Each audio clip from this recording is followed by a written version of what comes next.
Bună seara, domnilor și domnilor. Ce scuze, revenim în studioul nostru electoral cu o precizare impusă până la urmă de regulamentul intern și de legislația Consiliului Național al Audiovizualului, pe care moderatorii sunt obligați să o, bineînțeles, respecte în această campanie electorală. De asemenea, radiodifuzorii, deci postul nostru de televiziune, este obligat să respecte anumite norme care ne reglementează activitatea. După cum bine ați urmărit, într-o ediție a studioului electoral din această săptămână, domnul Dan Arnautu, șeful de campanie al candidatului Decebal Arnautu, a adus acuze grave domnului Daniel Vasile Harpa privind condamnarea acestuia pentru fapte de corupție. Nu este la latitudinea noastră să apreciem în acest moment starea de fapt a niciunei persoane, indiferent dacă ea este sau nu angrenată în bătălia politică. Până la urmă, prezumția de nevinovăție planează asupra oricui până la condamnarea sa definitivă. Este însă o obligație din partea postului de televiziune 1 TV și din partea mea ca și realizator, ca în conformitate cu prevederile legii 504 a audiovizualului, modificată și publicată cu modificările ulterioare, să recunosc faptul că suntem obligați să acordăm elementarul drept la replică și rectificare persoanei vizate, indiferent de coloratura politică a acesteia, indiferent de implicarea politică a respectivei persoane în campania electorală. Ține până la urmă de o normă etică, profesională și mai mult de o reglementare prevăzută și în codul de conduită al meseriei noastre.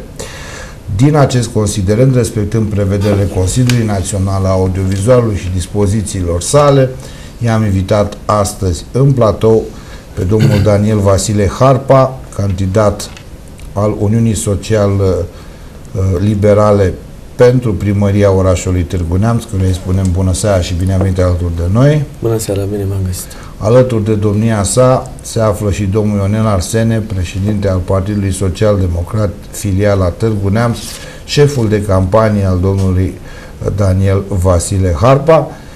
Împreună, bineînțeles, bună seara, domnule Arsene, împreună cei doi invitați ai mei vor beneficia de prevederile legii și își vor exprima punctele de vedere legate de acuzațiile făcute într-o emisiune precedentă de către Dan Arnautu, șeful de campanie al contra candidatului domnului Harpa, domnul Decebal Arnautu. În primul rând și în primul rând vreau să vă întreb cum e cu campania, cum se mai desfășoară campania electorală la Târgu Neamț de la ultima noastră întâlnire. Da, bună seara încă o dată dumneavoastră și telespectatorilor. Campania la Târgu Neamț se desfășoară în condițiile normale pentru noi, anormale pentru adversarii noștri politici. Mai sunt 2 săptămâni de campanie în care noi, echipa USL, împreună cu candidatul nostru, vrem să venim în fața cetățenilor din orașul Târgu Neamț și să spunem ce vrem noi să facem pentru orașul Târgu Neamț, de ce Târgu Neamț are nevoie de o schimbare și de ce domnul Daniel Vasile Harpa este omul de care Târgu Neamț are nevoie.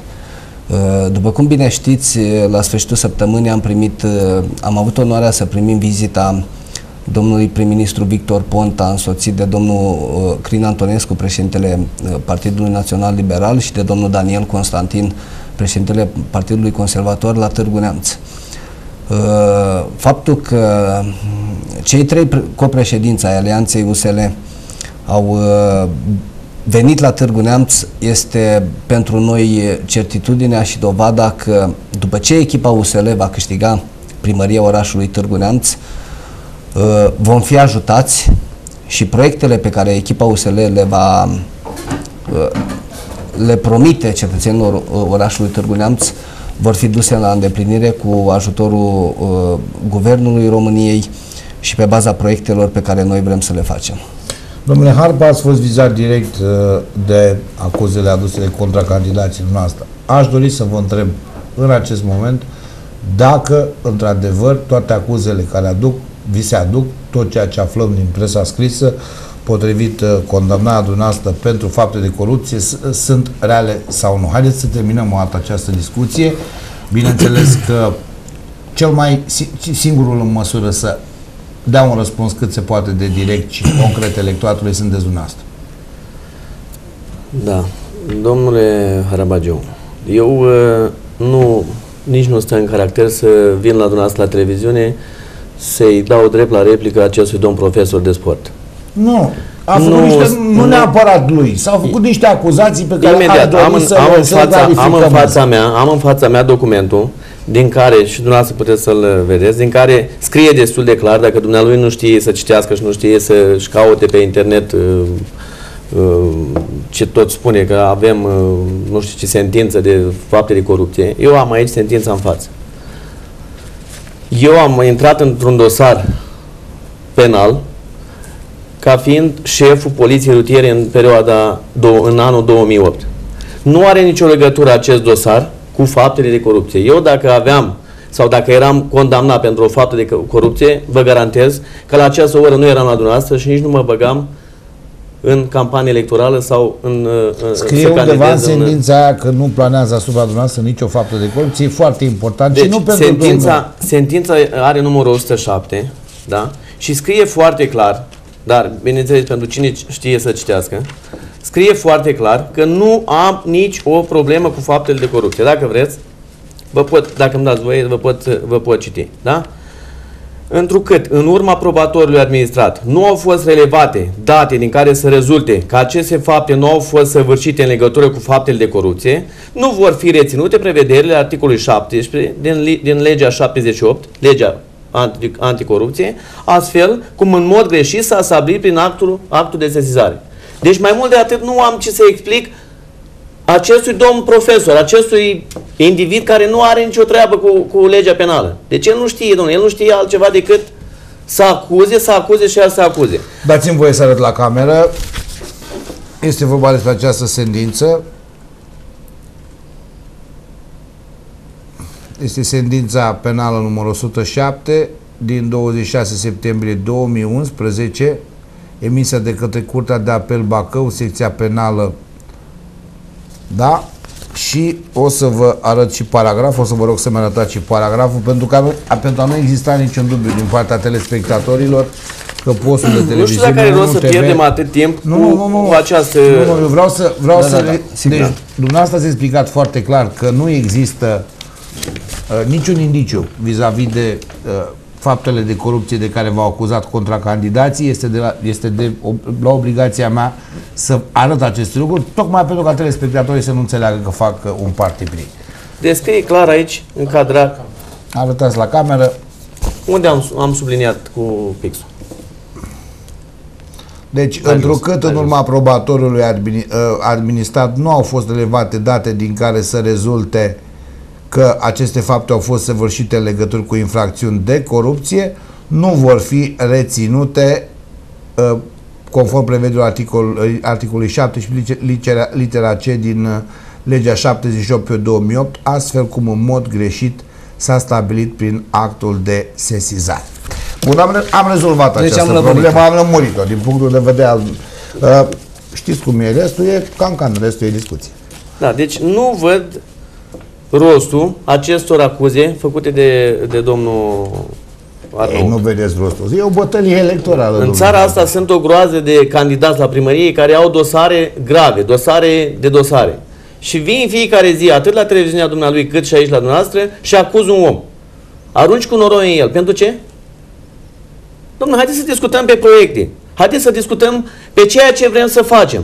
Haideți să discutăm pe ceea ce a făcut tatăl acestui domn, nu vreau să-i mai pronunț numele, pentru că e de cea mai joasă speță și deci haideți, pentru mine nu mai enervăm și să păstrăm. Păi nu vreau să mă enervez, dar totuși ar trebui să păstrez un respect, pentru că eu tot timpul l-am respectat, dar... Eu vă respect foarte mult, motivul pentru care vă doresc tot ceea ce vă doriți dumneavoastră, practic, și vreau să vă rog să vă continuați discursul. Domnul Harabagiu, este firesc că atunci când zi de zi în toate ziarele, în ziarul lui, în fițuica aia, jenantă, vii și arunci cu minciuni, cu murdării, în toți, în candidatul, domnul Harpa, vii și îi spui că e condamnat pentru corupție, că e condamnat, și eu am spus-o în emisiunea dumneavoastră și o repet, Arnăutul Decebal a fost condamnat la 3 ani pentru o faptă săvârșită pentru abuz în serviciu.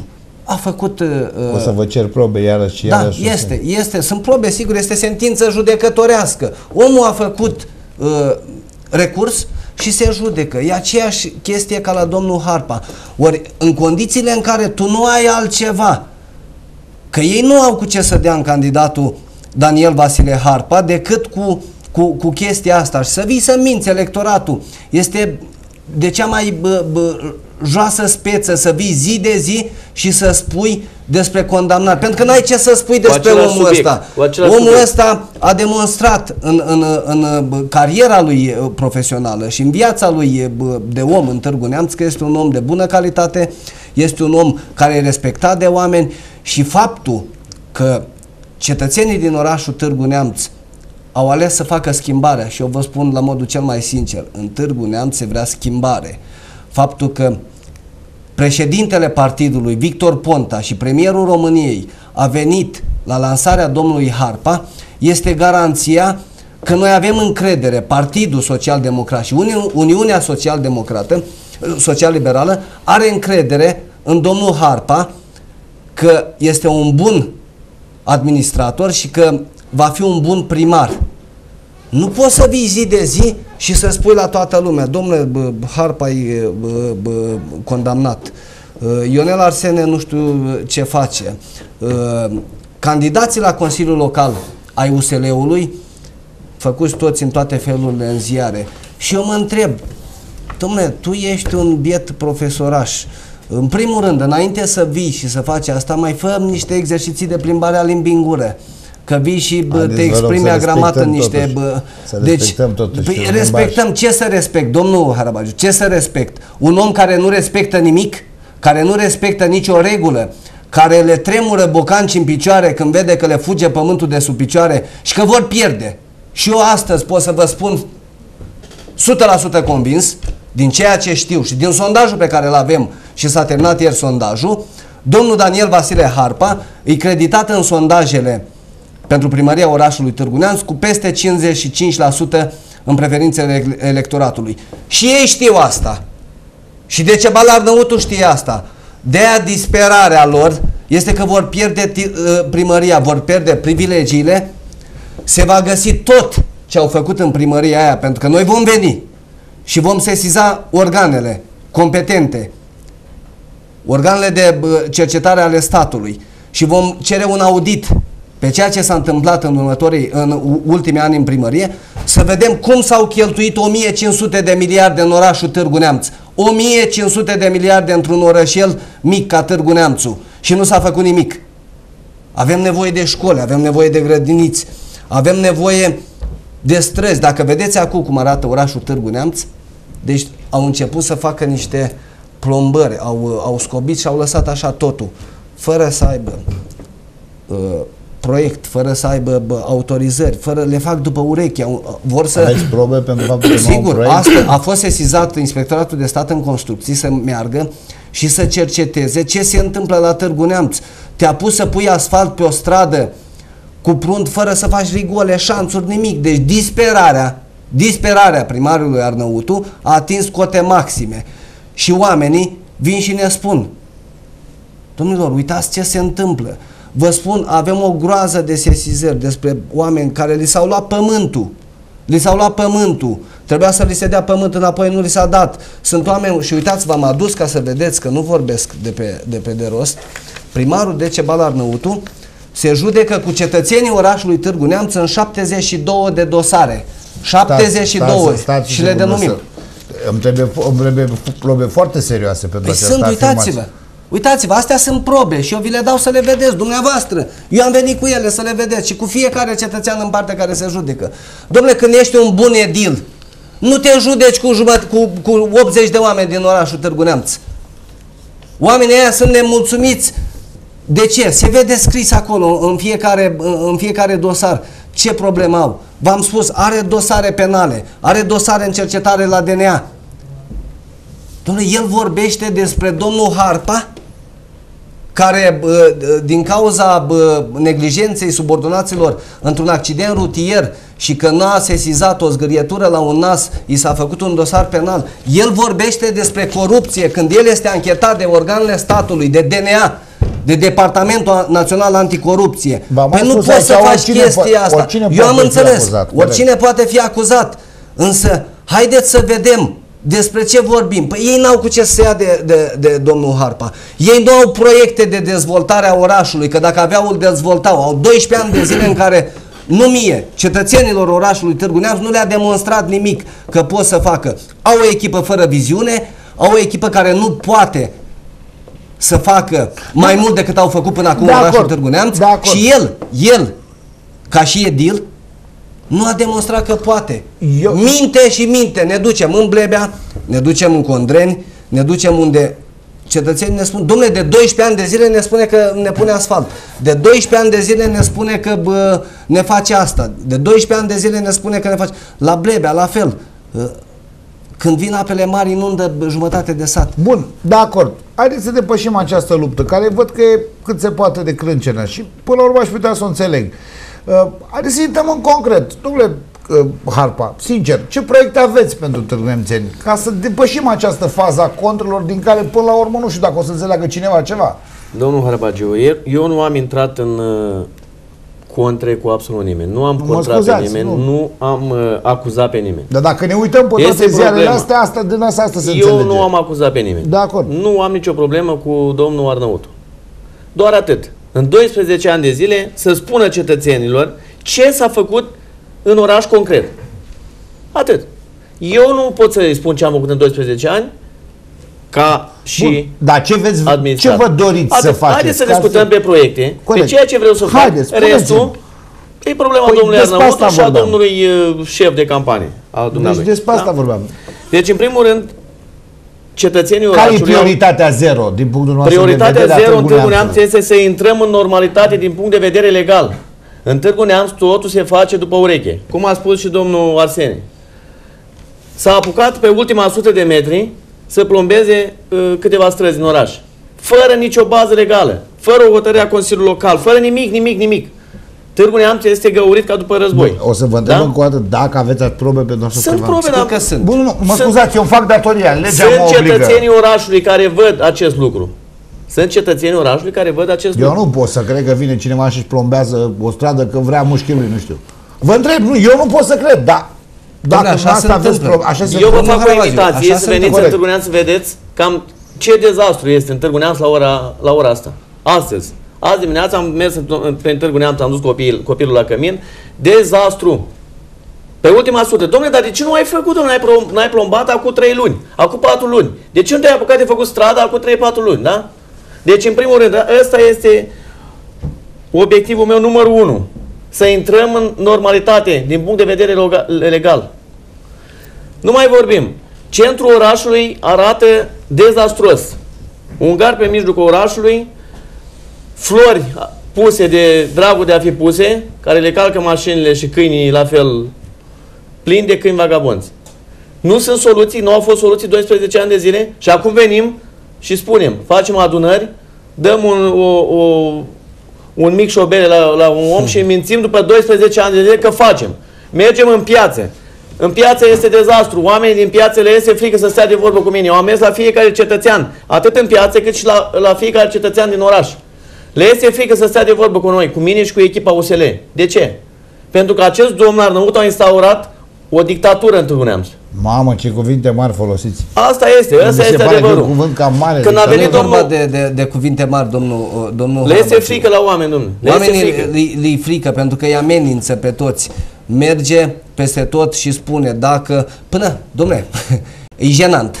E jenant. Îți vine primul ministru a României în Târgu Neamț și tu te duci din casă în casă la blocuri și spuneți nu ieșiți să-l întâmpinați pe primul ministru. Deci, ce denotă asta? Nu știu, pe dumneavoastră rămân întrebări retorice. Eu n-am dreptul să intervin în această discuție. Și după aia faci tu pe imașul orașului, faci tu sub adunare de oameni unde dai brânză cu... Că au venit oamenii și ne-au spus, domnule, dar eu o bucată de mămăligă și brânză și o ceapă am și eu acasă, domnule. Deci ne-a chemat acolo să de ce s-au dus? De ce s-au dus? Pentru că au fost încolonați, sunt diferiți consilieri locali care răspund de zone și ia și îi duce acolo. Însă oamenii au spus, domnule, ne-am dus să vedem și noi ce e acolo. I-au păcălit că vine mitropolitul să sfințească o troiță, că ei o dau sub alte forme. Bineînțeles că n-a venit mitropolitul să sfințească nicio troiță, a fost sfințită de preoții din orașul Târgu Neamț.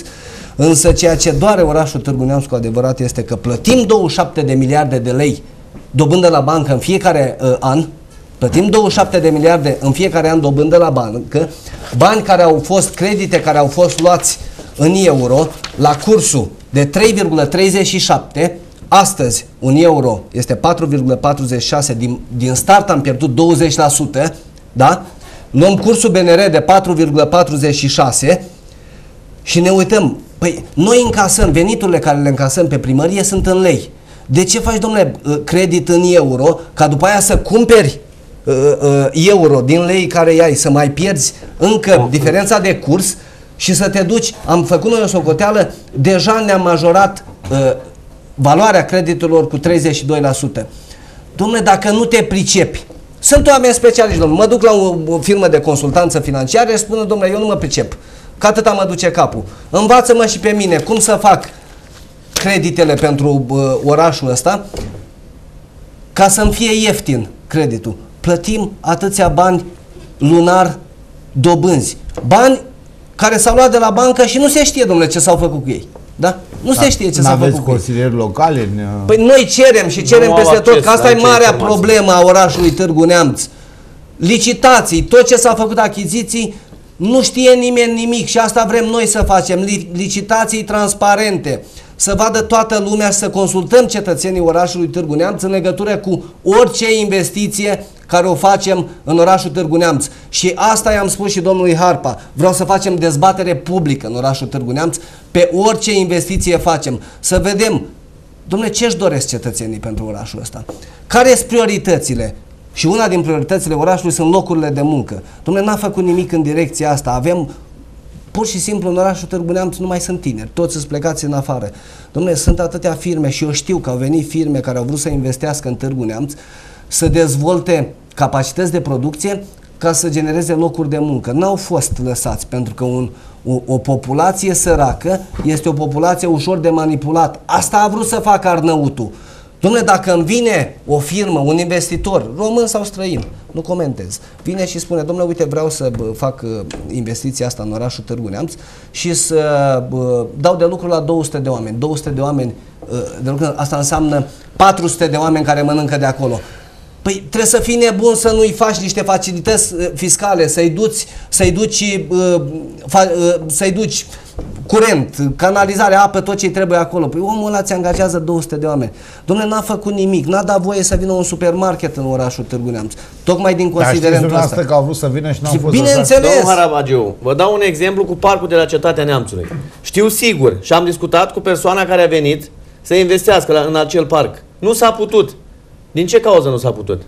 Nu are rost să, la fel îmi spuneți că aduc acuze fără probe. Corect. Deci parcul de la Cetate a venit un investitor din București, a vrut să investească pentru a face parcul cum trebuie să-l facă, ca să arate și la noi Târgu Neamțul într-adevăr un oraș turistic european. Nu s-a putut, că nu s-au înțeles la anumite probleme, da? La șpagă, domnule, spune-i drept. Haideți, vă rog frumos, fără șpagă și fără acuzații de corupție. La asta, la fel, la asta nu s-a înțeles. Nu avem în Târgu Păi când vine un om și spune, domnule, eu vreau să investesc 500.000 de euro în parcul ăsta, vă rog eu frumos, fără astfel de doar că am pretenția ca parcul ăsta să se numească numele mamei lui. Deci nu aveți nicio obligație, nici nimic, investesc 500.000 de euro în parcul ăsta, doar că vreau să-i spună denumirea la mamă.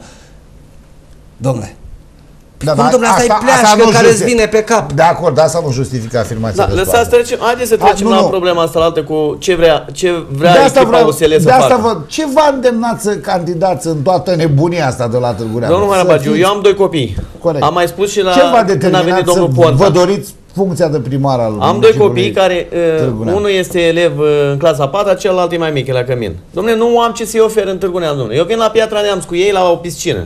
Vin la Piatra Neamț cu ăla mare să joace tenis.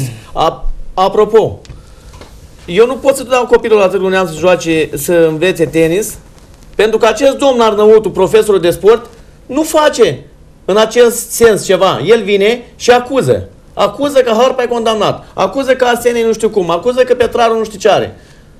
Chiar așa? Haideți, domnule, să venim să spunem, da, domnule, vrem în Târgu Neamț să facem o sală de sport la care să aibă acces toți copiii orașului, fără a intra cu taxe, cum se intră la o sală de sport în Târgu Neamț, se duce să joci fotbal, trebuie să dai 100 de mii, 10 lei.